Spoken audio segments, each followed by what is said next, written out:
This video will be about an African tribal wedding in Kenya. There are three major unifying categories of languages in Kenya. The Bantu, speaking people of the coastal region, the Nilotes, who are mainly found in the Great Rift Valley, and the Kushites in the drier northeastern part of the country. The main religions in Kenya are Christianity, Baha'i, Hinduism, Islam, and traditional African religions. Their main source of survival is their farming. They live off their own land and sell their products for money. Another main source of survival is their cattle, which they worship because of what they do for the people. Music, singing, and dancing are all important parts in African culture and African weddings. One main tribe in Kenya is the Maasai.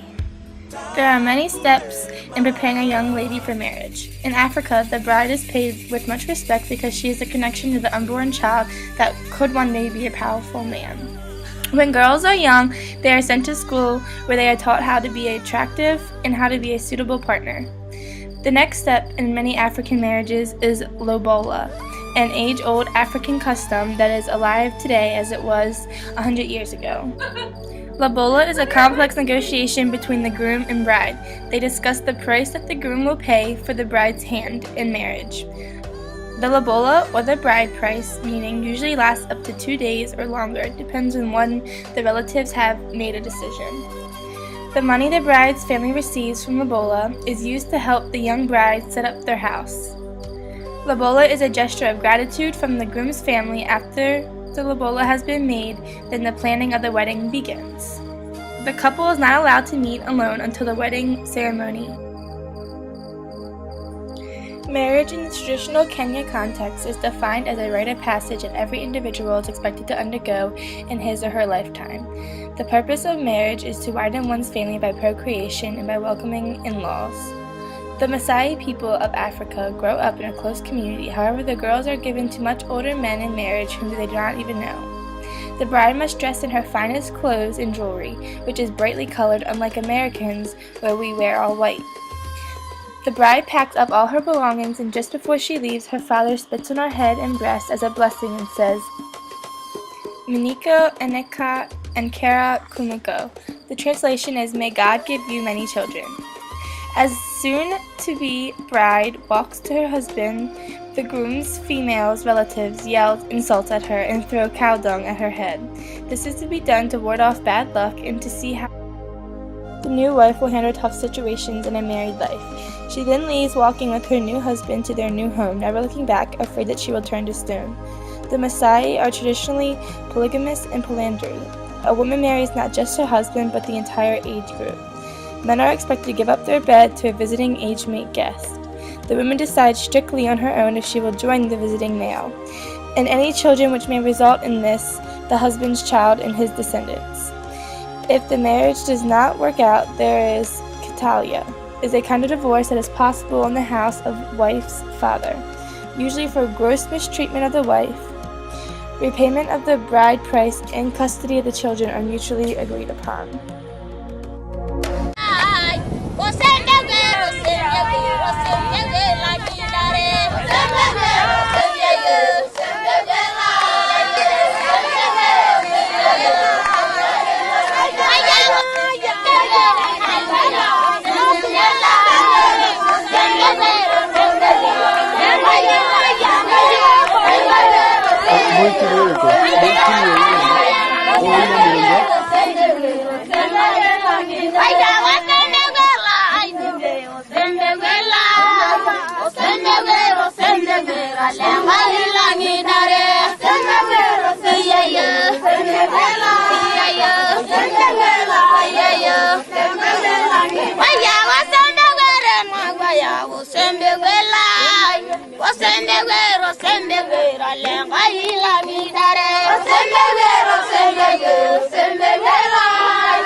Directo.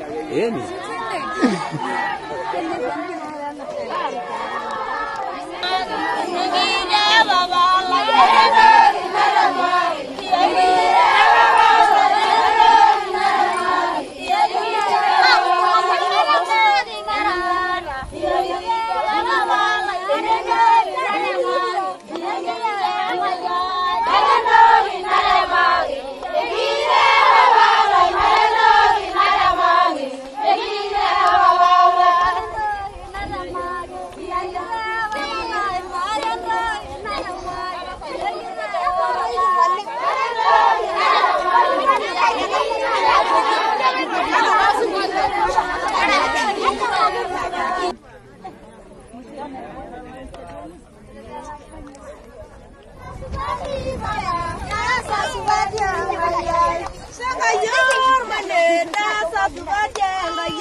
Mama